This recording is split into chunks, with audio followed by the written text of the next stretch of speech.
Welcome to Autocad tutorial number 167. Diameter dimensional constraint பற்றி பார்க்கலாம். So same radius மாதிரி தான், ரேடியஸ்க்கு பதில் நம்ம வந்து டயமீட்டர் வந்து ஸ்பெசிஃபை பண்ண போகிறோம். ஓகே, எப்படி ஆக்சஸ் பண்ணலாம் அப்படின்றத பார்த்துடலாம். கமெண்டில் Dcdiameter அப்படின்ட்டு டைப் பண்ணிட்டு என்டர் பண்ணுங்க. அப்படி இல்லைனா டைமென்ஷனல் கன்ஸ்ட்ரெயினில் ஸோ இந்த லாஸ்ட்டு சிம்பிளை கிளிக் பண்ணுங்கள். அப்படி இல்லைனா ரிப்பனில் இந்த சிம்பிளை கிளிக் பண்ணுங்கள். அப்படி இல்லை மெனு பாரில் பேராமெட்ரிக்கில் போய்ட்டு டைமென்ஷனல் கன்ஸ்ட்ரெயினில் போய்ட்டு டயமீட்டர் அப்படின்ட்டு கொடுத்துருங்க. ஓகே, Dcdiameter கொடுத்துட்டு சர்க்கிள் ஆர் ஆர்க்கை செலக்ட் பண்ணிவிட்டு கிளிக் பண்ணுங்கள். ஸோ அது எவ்வளோ டயமீட்டரில் இருக்கணும் அப்படின்றத ஸ்பெசிஃபை பண்ணிடுங்க. எக்ஸாம்பிள் 0.25 கொடுத்தோன்னா 0.25 அது வந்து சேஞ்சஸ் ஆகிடும். ஸோ எங்கேயும் போய்ட்டு 0.25 கொடுத்துடணும். ஸோ இந்த மாதிரி சர்க்கிள் ஆர் ஆர்க்குக்கு வந்து ஸ்பெசிஃபை பண்ணலாம், டயமீட்டர் வந்து ஸ்பெசிஃபை பண்ணலாம்.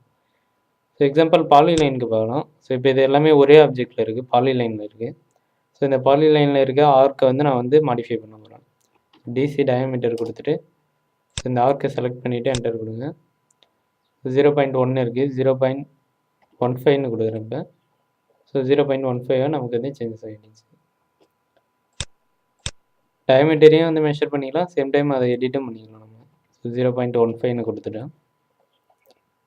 ஸோ எக்ஸாம்பிள் இங்கே இருக்கிறத சேஞ்ச் பண்ண போகிறோம்னா அதையும் நம்ம வந்து கொடுத்துக்கலாம்.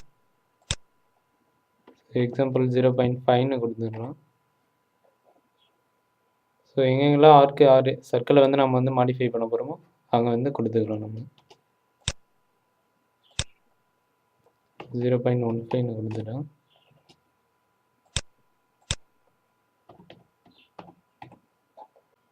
ஓகே, இது வந்து எல்லாமே ஒரே பாலிலைனாக இருக்கிறதால லைன் வந்து சேஞ்சஸ் ஆகிடுச்சு.